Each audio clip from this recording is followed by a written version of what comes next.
Ouviremos a palavra pregada nesta noite pelo nosso irmão, o doutor José Clóvis de Andrade Falcão, ele que é de Pernambuco, está em São Paulo fazendo um curso de formação para missionários transculturais, uma vez que já está trabalhando e continuará trabalhando a partir do próximo ano no treinamento e capacitação de pastores em países de língua portuguesa, como Angola e Moçambique, e também língua espanhola, especialmente aqui.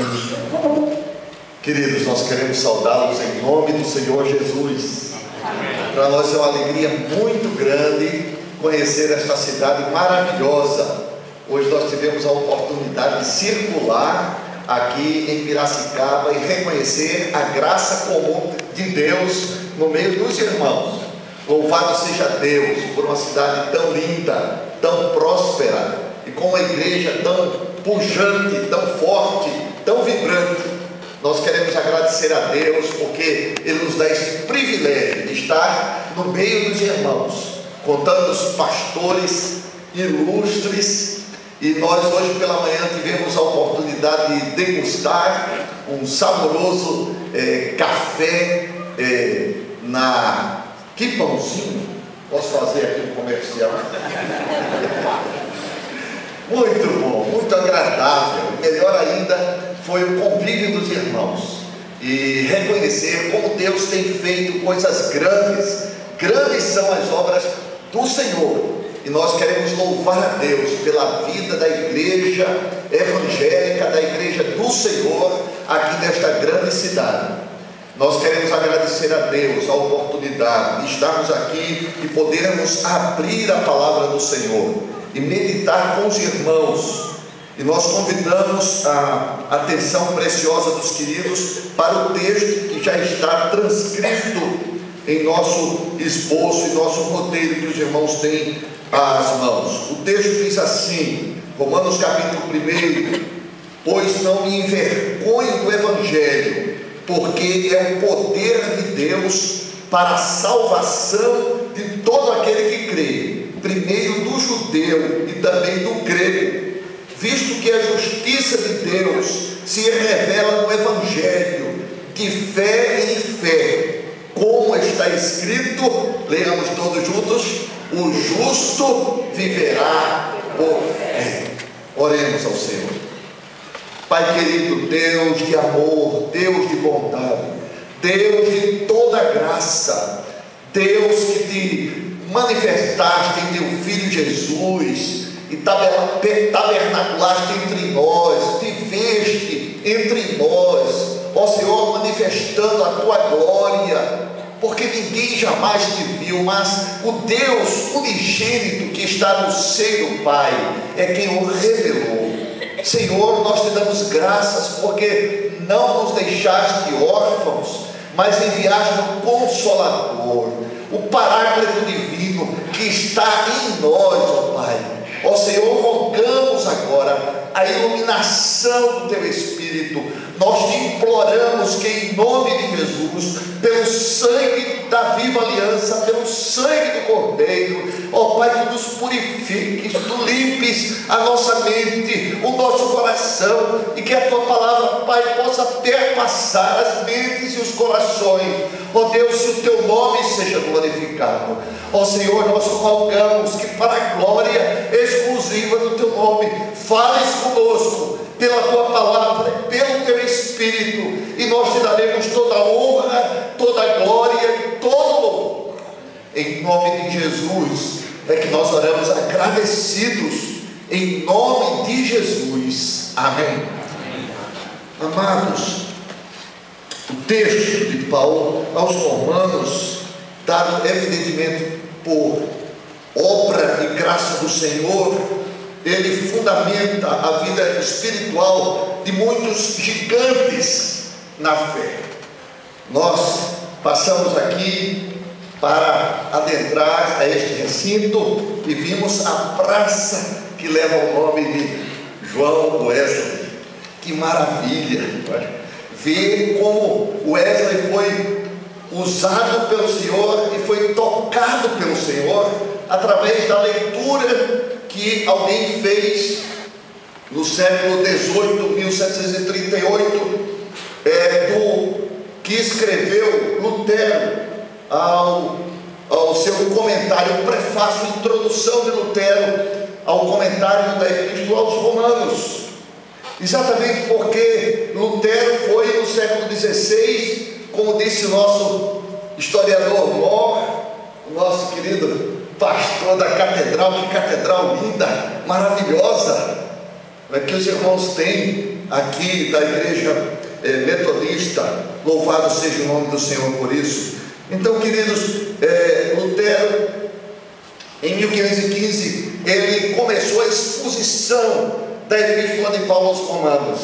E ele, como disse o nosso amado mestre, ele tinha inquietações no seu coração em relação à justificação ou à justiça de Deus.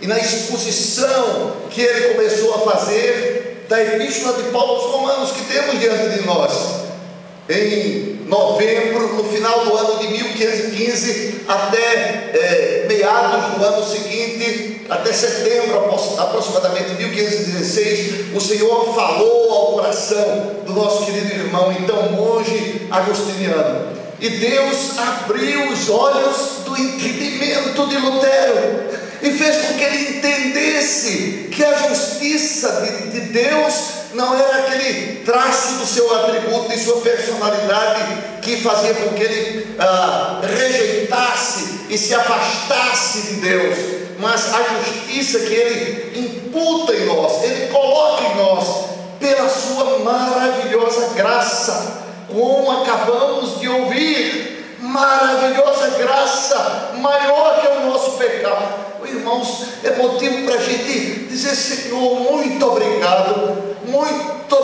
Senhor, porque há 494 anos atrás o Senhor manifestou o poder iluminador, esclarecedor, e fez com que nosso querido irmão fosse alcançado pela maravilhosa graça. Exatamente esse texto, o texto de Paulo, que também Deus usou, falando ao coração de Agostinho, santo homem de Deus, quarto século.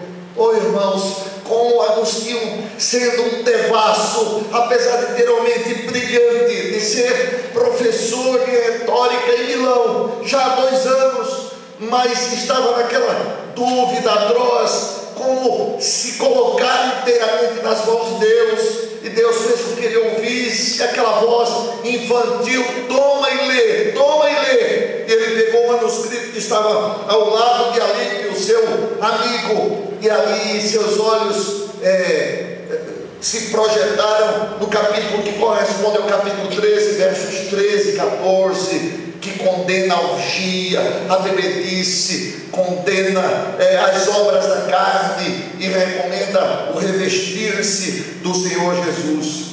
Como esse texto de Paulo aos Romanos é precioso para as nossas almas, e é interessante como a liturgia nos contempla com excertos desse texto, dessa epístola, que na realidade dizem os estudiosos ser uma suma teológica, um resumo, e tem como tema o Evangelho de Deus.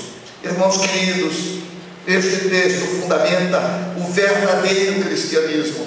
Esse texto embasa a verdadeira fé apostólica, a fé que uma vez por todas foi entregue aos santos, a nós, não em termos denominacionais, mas em termos eclesiais, como povo de Deus, como família da aliança.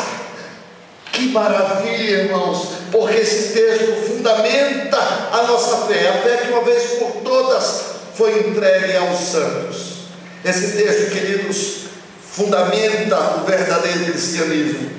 O cristianismo, não outro evangelho, não outras mensagens, mas o evangelho de Deus, o evangelho da graça, por 3 razões que eu gostaria de compartilhar nesta hora. Primeira delas, por manifestar o poder do evangelho de Deus.